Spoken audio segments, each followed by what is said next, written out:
Ketua MPR Ahmad Muzani mengakui bahwa untuk proses daripada surat yang datang dari 4 purnawirawan jenderal tidak akan diproses, alias Ketua MPR menutup peluang terjadinya proses daripada pemakzulan Gibran Rakabuming Raka, dan inilah videonya. Ketika pemilihan presiden, yang kita pilih adalah calon presiden dan calon wakil presiden. Ketika dinyatakan menang, yang dinyatakan menang adalah presiden terpilih dan wakil presiden terpilih. Siapa yang dicalonkan? Ada Prabowo bersama Gibran Rakabuming Raka, ada Ganjar bersama Mahfud MD, ada Anies bersama Muhaimin Iskandar.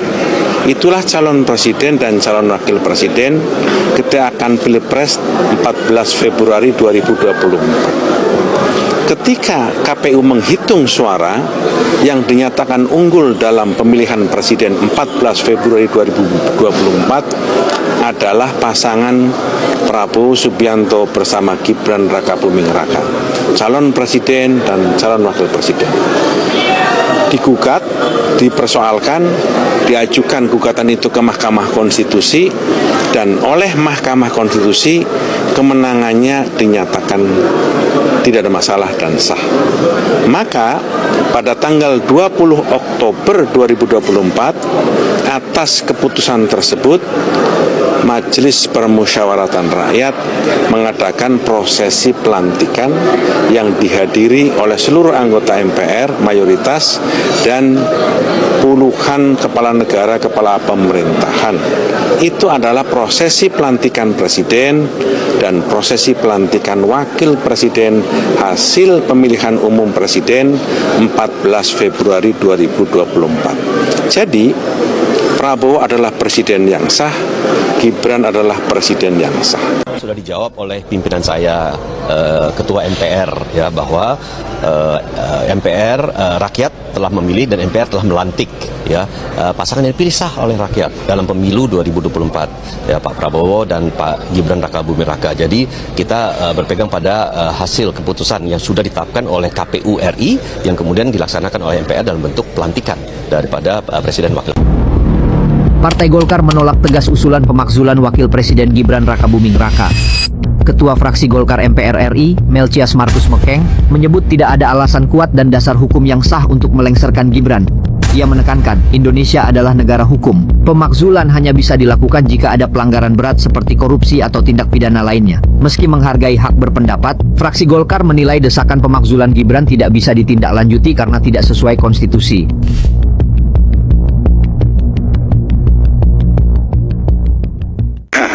Saya kan sudah katakan harus ada basic dasar apa pemakzulan itu, bukan hanya faktor suka atau tidak suka, ya, bukan hanya faktor output kinerja semata-mata.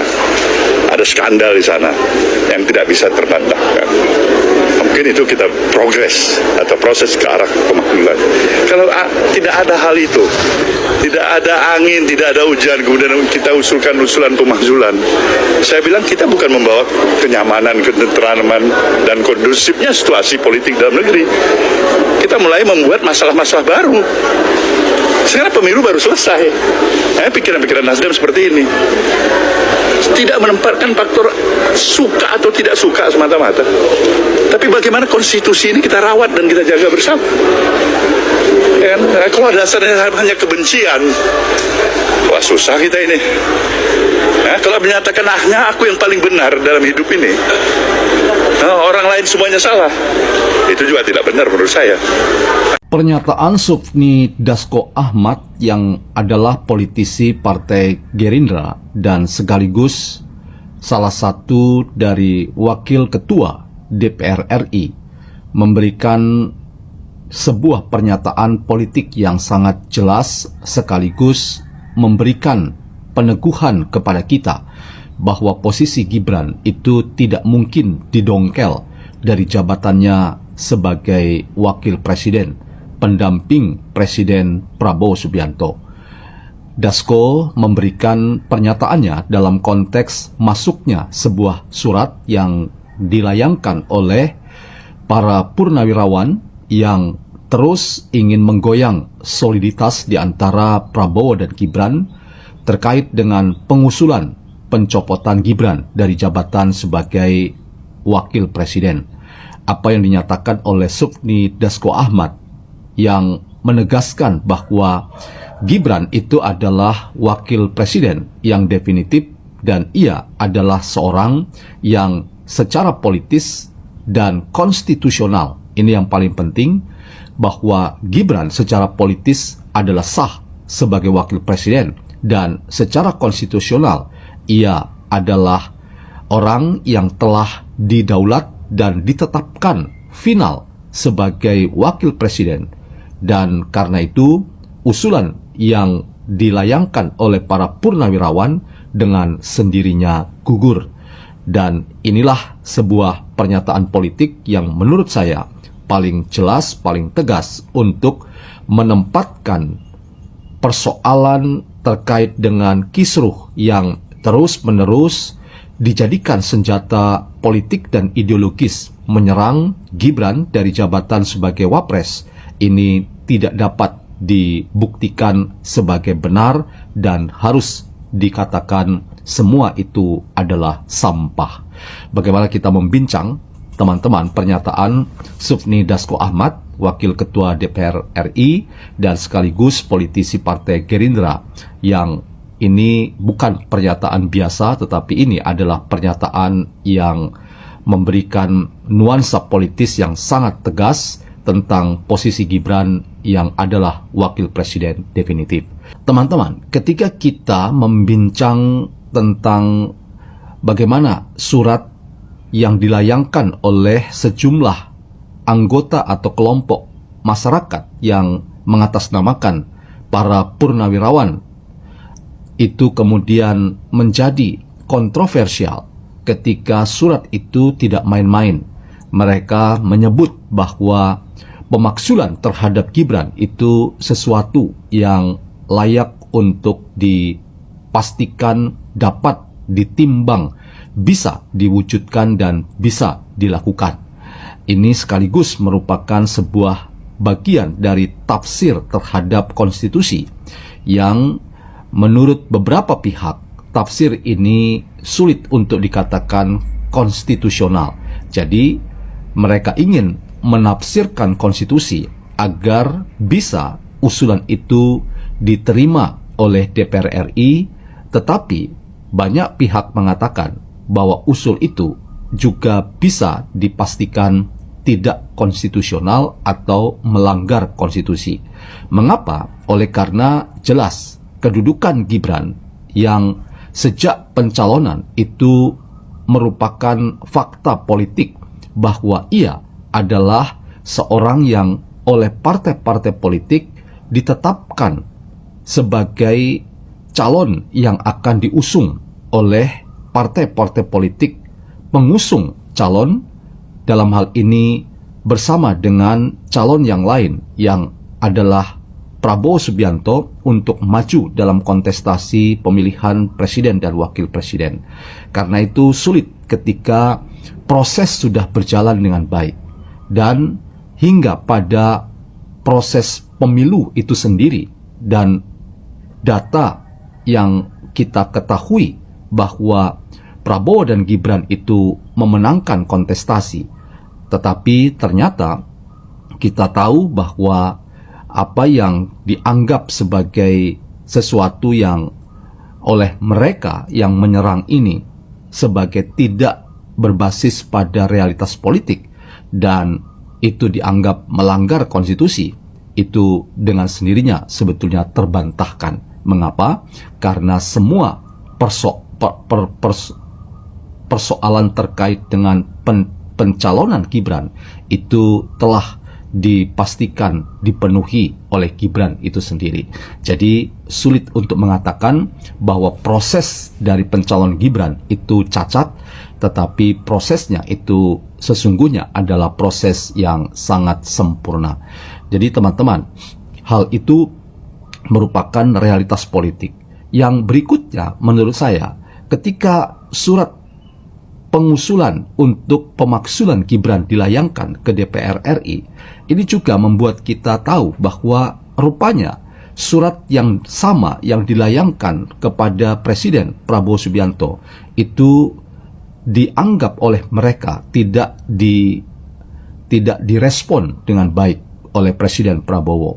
Inilah yang kemudian dalam tafsiran yang disampaikan oleh AM Hendro Priyono, ia menegaskan bahwa kalau sudah ada upaya memaksakan kehendak kepada Presiden, maka apa yang diusulkan itu dengan sendirinya tidak dapat didukung lagi.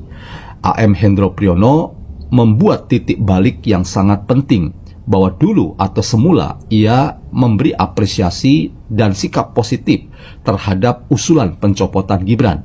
Tetapi belakangan ketika surat yang sama itu tiba di meja Presiden dan ada dugaan bahwa surat itu didiamkan oleh Presiden Prabowo atau tidak ditanggapi dengan positif, dalam arti kemudian Presiden Prabowo mengambil langkah-langkah mengikuti kemauan mereka untuk melakukan pencopotan terhadap Gibran. Ini yang kemudian surat yang sama itu dilayangkan kepada DPR RI. Dan disinilah teman-teman, AM Hendro Priyono menegaskan, saya tidak mau lagi ikut bersama dengan para purnawirawan lainnya yang mengusulkan pencopotan atau pemaksulan Gibran. Titik balik AM Hendro Priyono ini menurut saya sangat penting sekali untuk menegaskan bahwa tidak boleh ada komponen bangsa siapapun ia itu yang mencoba memaksakan sebuah ide. Kalau itu usulan, maka Hendro Priyono katakan itu masih wajar. Tetapi kalau sudah main paksa memaksa, maka itu rasanya sudah tidak bisa lagi didukung sebagai sesuatu yang positif dalam demokrasi kita. Jadi teman-teman, inilah hal-hal yang menurut saya sekali lagi memberikan pesan kepada kita bahwa surat yang dilayangkan itu sulit untuk dikatakan sebagai surat yang membuat kita mendapatkan titik-titik bangunan argumen yang mendasar. Selain itu adalah bagian dari cara kelompok-kelompok tertentu ingin mengganggu jalannya demokrasi yang sudah semakin baik.